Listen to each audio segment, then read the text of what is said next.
2026లో ఈరోజు ఒక interesting match ఉండబోతున్నాం. ఆ మ్యాచ్ ఎవరికి ఏంటంటే Sunrisers Hyderabad taking on the Delhi Capitals.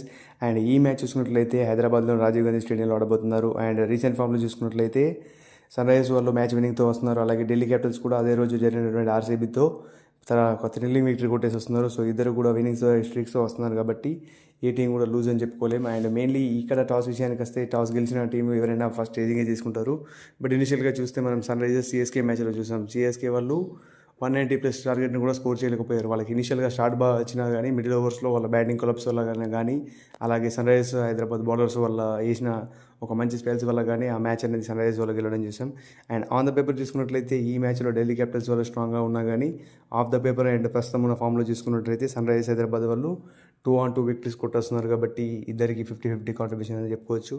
And ఈ స్క్వాడ్ విషయానికి వస్తే హైదరాబాద్ వాళ్ళు సేమ్ విన్నింగ్ కాంబినేషన్తో వెళ్తారు. ఎలాంగ్ విత్ వన్ చేంజ్ ఎవరు అని అంటే లాస్ట్ మ్యాచ్లో లివింగ్స్టోన్ తీసుకొచ్చారు, బట్ ఈ మ్యాచ్లో చేయలేకపోవచ్చు. ఇంకొకటి ఏమిటి అంటే సలీల్ అరోరా, అనికేత్ వర్మ ఇద్దరు రాణించట్లేదు కాబట్టి వాళ్ళిద్దరు ప్లేస్లలో ఎవరైనా ఒకరిని తప్పించి మరొక అన్క్యాప్డ్ బ్యాటర్ని తీసుకొస్తారేమో అని అనుకుంటున్నాము. అది కూడా ఇండియన్ క్యాప్ బ్యాటర్ చూసినట్లయితే సారాట్ రవిచంద్రన్ ఉన్నాడు. అండ్ ఢిల్లీ విషయానికి వస్తే వాళ్ళు కూడా విన్నింగ్స్ సేమ్ టీంతో వస్తారంటే లేదు, ఎందుకంటే వాళ్ళ కర్నర్కి లాస్ట్ మ్యాచ్ ఆపర్చునిటీ ఇచ్చారు, బట్ తను దాన్ని ప్రూవ్ చేసుకోలేడు కాబట్టి అతని ప్లేస్లో మళ్ళీ అశుతోష్ని తీసుకొచ్చే అవకాశం ఉంది. అండ్ ఈ మ్యాచెస్లో బ్యాటిల్ విషయానికి వస్తే మాత్రం mainly the Sunrisers openers versus Axar Patel ఒక లెగ్ స్పిన్నర్. అండ్ వీళ్ళు చూసుకున్నట్లయితే left hand batsmen is not a perfect idea. But వీళ్ళకి చూసుకున్నట్లయితే Axar Patel stump to stump వేస్తూ ఉంటాడు, అప్పుడప్పుడు గ్రిప్ అవుతూ ఉంటుంది కాబట్టి దాని కనుక ఒకవేళ వాళ్ళు కనుక ఫస్ట్ బౌలింగ్ చేసినా బ్యాటింగ్ చేసినా కానీ ఎప్పుడైతే ట్రావిస్ హెడ్ కానీ అభిషేక్ శర్మ కానీ క్రీజ్లో ఉంటారో అక్షర్ పటేల్ తను ఇంట్రడ్యూస్ చేసుకుంటే రిజల్ట్ అక్షర్ పటేల్గా వచ్చే అవకాశం ఉంది. ఎందుకంటే గతంలో చూసుకున్నట్లయితే అక్షర్ పటేల్ వీళ్ళిద్దరిని చాలా ఇబ్బంది పెట్టాడు.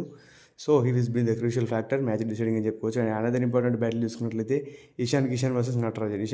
నటరాజన్ పైన అసలు మంచి రికార్డు లేదు. ఈ లెఫ్ట్ ఆర్మ్ సీమర్కి అతను చాలా స్ట్రగుల్ అయ్యాడు. అండ్ లాస్ట్ మ్యాచ్లో చూసుకున్నట్లయితే సిఎస్కేతో జరిగిన లాస్ట్ మ్యాచ్లో కూడా తన లెఫ్ట్ ఆర్మ్ పేసర్కి అవుట్ అయ్యాడు కాబట్టి this would be also be key battle. And another important match చూసుకున్నట్లయితే KL Rahul versus Praful Hinge and Shakib Hussain.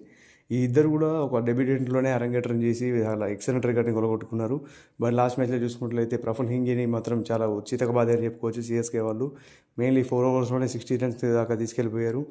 But ఈ మ్యాచ్లో చూసుకున్నట్లయితే ఒకవేళ తను కంబ్యాక్ ఇవ్వగలిగితే, అలాగే షాకిబ్ హుసేన్ చూసుకున్నట్లయితే అదే నెలలో చాలా బాగా ఆడుతున్నాడు కాబట్టి వాళ్ళిద్దరు కనుక కేఎల్ రాహుల్ని ఇనిషియల్గా స్ట్రగుల్ చేసి వికెట్ తీస్తే ఓకే. బట్ ఒకవేళ అతను కనుక సెటిల్ అయిపోతే మాత్రం హైదరాబాద్ గ్రౌండ్లో తనకి చాలా మంచి రికార్డ్స్ ఉన్నాయి కేఎల్ రాహుల్కి.